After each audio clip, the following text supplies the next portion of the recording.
আসসালামু আলাইকুম রহমতুল্লাহ। সুপ্রিয় শিক্ষার্থীবৃন্দ, আশা করি আল্লাহর অশেষ মেহেরবানিতে তোমরা ভালো আছো। আজকে আমি তোমাদের সামনে হাজির হয়েছি সপ্তম শ্রেণীর গণিত বিষয়ের বীজগণিতের 5.1 অনুশীলন নিয়ে। এখানে বলা হয়েছে যে বীজগণিতের সূত্রাবলী প্রয়োগ। আজকে দেখো তোমাদের আমি একটি এখানে সূত্র লিখেছি a + b হোল স্কয়ার সমান a square plus 2ab plus b square. এই সূত্রটা মূলত আমরা মুখস্থ করি, কিন্তু আসলে এটা মুখস্থের বিষয় নয়। এটা কিভাবে আসছে একটু দেখো। এখানে দেখো ইতিপূর্বে আমি তোমাদের বীজগণিতের গুণ শিখিয়েছি, এবং এখানে দেখো একটা জিনিস a + b হোল স্কয়ার। আসলে হোল স্কয়ার বলতে আমরা কি বুঝি? এখানে যেমন তোমরা গুণ করছো a আর a গুণ করলে কি হয়েছে? a square. a আর a গুণ করলে কি হয়েছে? a স্কয়ার হয়েছে। তাহলে এখানে কয়টা a স্কয়ার বলতে কয়টা জিনিস বোঝাচ্ছে? এখানে দুইটা a বোঝাচ্ছে। অনুরূপভাবে এখানে দেখো a + b হোল স্কয়ার, তাহলে কয়টা বোঝাচ্ছে? এখানে অবশ্যই তোমরা বুঝতে পারছো এখানে দুইটা বোঝাচ্ছে। অর্থাৎ এখানে কি আছে? a + b আর একটা আছে কি a + b। আশা করি তোমরা তো ইতিপূর্বে যে ক্লাস গুণ করেছিলাম, গুণটা বুঝতে পেরেছো। আজকে সেই গুণের আলোকে আমরা এটা দেখো প্রমাণ করি। a + b আছে কয়টা? এখানে দুইটা। এই দুইটা লিখলাম। আমরা গুণটা করি। এতে এই দুটোর কি করতে হবে? আমাদের গুণ করতে হবে। অর্থাৎ মানে বাম দিক থেকে বীজগণিতের গুণগুলো করতে হয়। a আর a গুণ করলে কি হয়? আমরা ইতিপূর্বে শিখেছি a স্কয়ার প্লাস প্লাসে প্লাসে প্লাস a আর b গুণ করলে কি হয়? ab। অনুরূপভাবে b দিয়ে গুণ করো প্লাসে প্লাসে প্লাস a আর b গুণ করলে কত হয়? ab। b আর b গুণ করলে কি হয়? b square. আমরা একটু যোগ করি, বীজগণিতের যোগ দেখো। a স্কয়ার, এখানে ab একটা, এখানে ab একটা, তাহলে মোট কয়টা হলো? দুইটা। এর সহগ এক, এর সহগ এক, এক আর এক যোগ করলে আমরা জানি কি হয়? দুই হয়। ab plus ab square.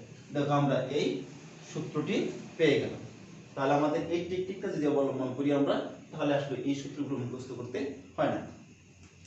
এবং এই সূত্রটা দেখো, যদি আমরা জ্যামিতিক চিত্রের মাধ্যমে আমরা অঙ্কন করি, এখানে দেখো a b c d একটি বর্গ অঙ্কন করেছি, এবং প্রত্যেকটা বর্গের বাহুর দৈর্ঘ্য a b এর বাহুর দৈর্ঘ্য আমরা কি পাই? এখানে a আছে, এটা কি আছে? b, অর্থাৎ a প্লাস b। এখন এই ফুল বর্গের, এই সম্পূর্ণ বর্গের আমরা ক্ষেত্রফলটা কি জানি? বর্গের ক্ষেত্রফল বাহুর দৈর্ঘ্য স্কয়ার।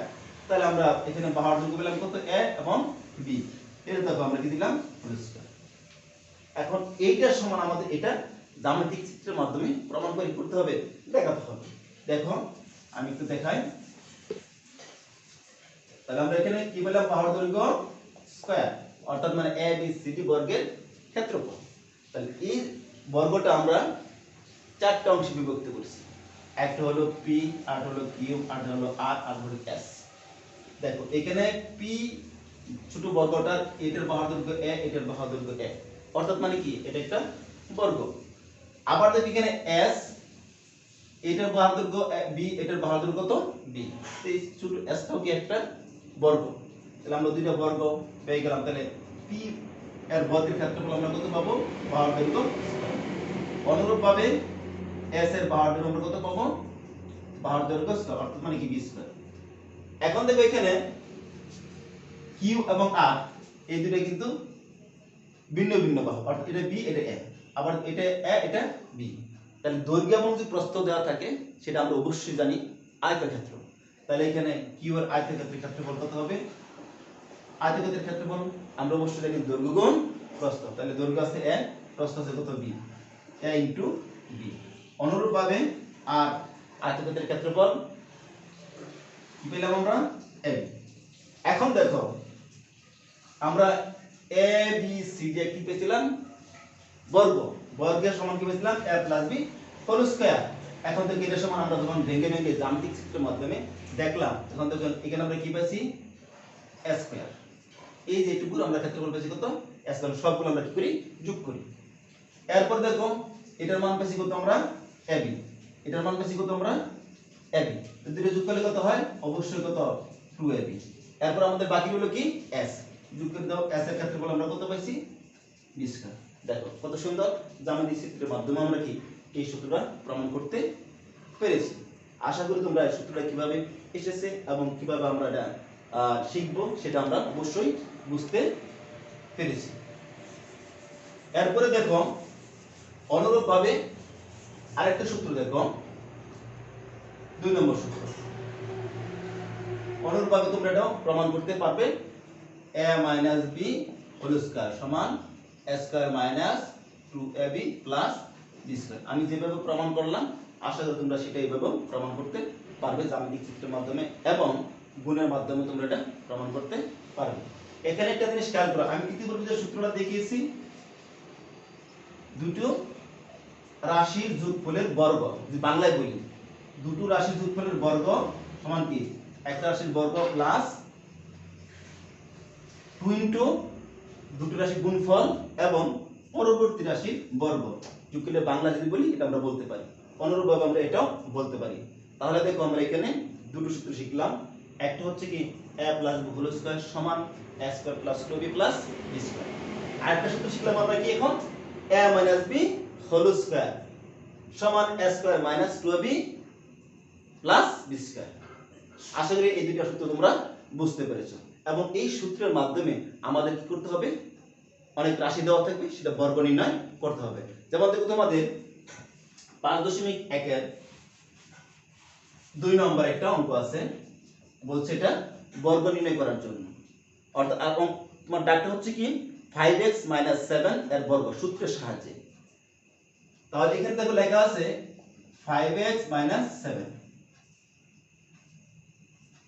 তাহলে আমরা ইতিপূর্বে কটা সূত্র শিখলাম দেখো। এক নম্বর শিখছি কি a + b হোল স্কয়ার সমান a square + 2ab b square. 2 নম্বর কি শিখছি আমরা a - b হোল স্কয়ার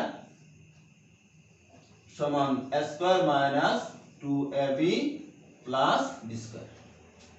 এখন দেখো আমাদের এই রাশিটা কি করতে বলছে, বর্গ নির্ণয় করতে বলছে। তো যদি বর্গ নির্ণয় করতে বলে তাহলে আমাদের এই যে আমরা দুইটা বর্গের সূত্র শিখেছি এর সাথে কি করতে হবে, আমাদের কম্পেয়ার করতে তুলনা করতে হবে কার সাথে মিলে। দেখো এখানে আছে 5x - 7 আর এখানে দেখো দুইটা সূত্র শিখেছি কি a + b আর একটা a - b। কার সাথে মিলছে, অবশ্যই a - b এর সাথে মিলছে। তাহলে আমাদেরকে এইটাই প্রয়োগ করতে হবে। তাহলে আমরা লিখব যখন এটা অঙ্কটা এই গাণিতিক প্রবলেমটা আমরা সলভ করব তখন আমরা কি লিখব, এত এর বর্গ কি লিখতে পারি 5x - 7 এই হোল স্কয়ার করলাম। এখন দেখো আমরা এর সাথে মিলাই a - b হোল স্কয়ার সমান a স্কয়ার। দেখো এখন ভালো করে খেয়াল করো, এখানে কি ছিল a, এখানে কি দিছি a স্কয়ার। এখন এই এর জায়গাটা এখানে কে দখল করছে 5x। এখানে শুধু একটি প্রতীকী ছিল, এখানে শুধু কোনো ব্র্যাকেটের প্রয়োজন পড়ে নাই, আমরা স্কয়ার দিয়ে দিয়েছি। আর এখন দেখো এর জায়গাটা কে দখল করছে 5x, অর্থাৎ এখানে কয়টা একটা সাংখ্যিক মান আছে আর একটা কি আছে প্রতীক আছে। তাহলে এখানে দুইটা কি আছে, দুইটার গুণফল। তাহলে এই ক্ষেত্রে আমরা কিভাবে লিখব 5x, এখানে কি দিছি আমরা a স্কয়ার। এখন যদি আমরা এইভাবে স্কয়ার দিই তাহলে কি এই গাণিতিক সলিউশনটা ভুল হয়ে যাবে, কারণ এটার সাথে কি আছে সহগ আছে। তখন আমাদের কি করতে হবে 5x হোল স্কয়ার দিতে হবে। এখানে কি ছিল a, এখানে a বলতে আমরা কি বুঝছি এখানে 5x, তাহলে আমরা দিলাম কি 5x হোল স্কয়ার। তারপরে এখানে সূত্রে আমরা কি শিখছি মাইনাস, এখানেও দিলাম কি মাইনাস, যেহেতু এখানে মাইনাস আছে। এখন সূত্রে কি দিব আমরা 2, এখানেও দিলাম 2, এখানে a বলতে কি দিছি ইনটু a, তাহলে এখানে a বলতে কি আছে 5x। তারপরে b বলতে এখানে কি ছিল b, এখানে b বসাইলাম, এখানে b বলতে কত আছে 7। বুঝতে পারছো? এরপরে দেখো প্লাস কি লিখি আমরা b স্কয়ার, এখানে শুধু 7 একটাই কি সাংখ্যিক মান আছে, সুতরাং আমরা দিলাম কি 7 স্কয়ার। তাহলে আমরা এখন দেখো ইতিপূর্বে আমরা গুণ করেছি স্কয়ার থেকে, এখানে কয়টা 5 বোঝায় 5 স্কয়ার, এর মানে কি দুইটা 5 গুণ করলে কত হয় 5 5 25। তারপরে কি আছে দুইটা এক গুণ করলে কি x স্কয়ার মাইনাস 5 দুগুণে 10, 7 10 কত হয় 70x। তারপর দেখেন স্কয়ারে কয়টা 7 বোঝায় দুইটা, কত হবে 7 7 49। এই আমরা কাঙ্ক্ষিত ফলাফলটি পেয়ে গেলাম। আশা করি তোমরা এই সূত্রের সাহায্যে কিভাবে বর্গ নির্ণয় করতে হয় আশা করি তোমরা বুঝতে পেরেছো। এরপর আরেকটা গাণিতিক সলিউশন দেখো তোমরা তোমাদের পাঠ্য বইয়ে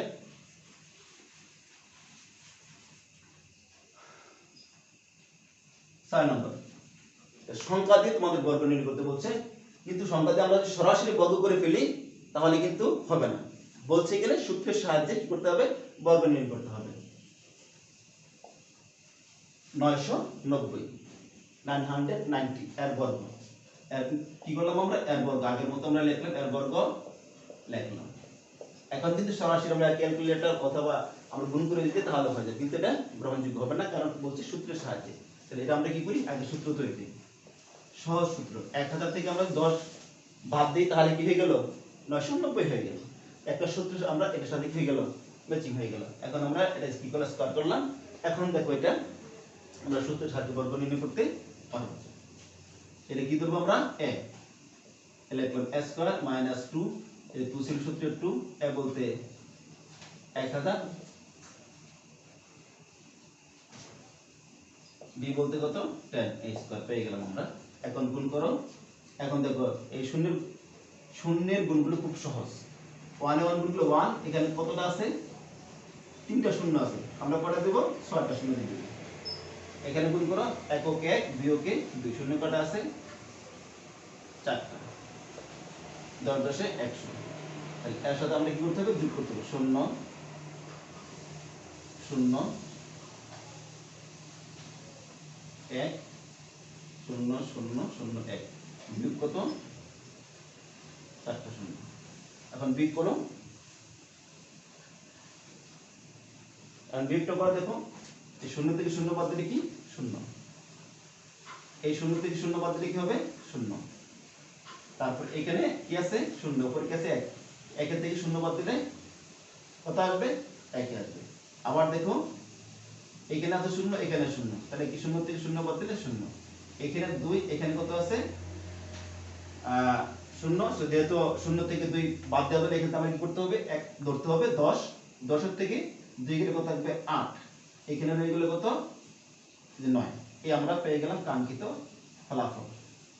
আশা করি তোমরা এই সূত্রের সাহায্যে কিভাবে বর্গ নির্ণয় করতে হয় আশা করি তোমরা বুঝতে পেরেছো, এবং তোমাদের পাঠ্য বইয়ে 1 থেকে 16 পর্যন্ত এই বর্গগুলো আছে। তোমরা অবশ্যই বাসায় এগুলো বেশি বেশি প্র্যাকটিস করবে এবং এই সূত্রের আলোকে বর্গ নির্ণয় করার চেষ্টা করবে, এবং পরবর্তী ক্লাসে এই দুইটা সূত্রের মাধ্যমে কিভাবে আমরা মান নির্ণয় করতে হয় এবং এইগুলা থেকে কিভাবে আমাদের অনুসিদ্ধান্তগুলা আসে সেগুলা তোমাদের পরবর্তী ক্লাসে ইনশাআল্লাহ সেই অনুসিদ্ধান্ত নিয়ে এবং মান নির্ণয়ে তোমাদের সামনে হাজির হবো। ইতিপূর্বে তোমরা ভালো থাকো, সুন্দর থাকো, সুস্থ থাকো এই কামনা করে আজকের মতো ক্লাস শেষ করছি। আল্লাহ হাফেজ।